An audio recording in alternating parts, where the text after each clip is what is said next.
విచ్చలవిడిగా చెలరేగుతున్న భూ కబ్జాదారులు. నిజామాబాద్ జిల్లా వార్ని మండలం కోటయ్య క్యాంప్ గ్రామంలోని ఫారెస్ట్ ల్యాండ్ని వదలకుండా కబ్జాలకు పాల్పడుతున్న వైనం ఫారెస్ట్ అధికారికి చెప్పగా అధికారి సైతం మోజేతి నీళ్లు తాగుతూ దాన్ని పెడచెవిన పెడుతున్నాడు.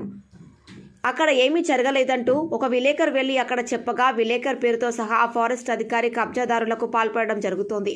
ఈ ల్యాండ్ ఫారెస్టులో ఉండగా కబ్జా చేసుకోమని ఆ ఫారెస్ట్ అధికారి చెప్పినాడేమో అని ప్రజలు అనుమానం వ్యక్తం చేస్తున్నారు.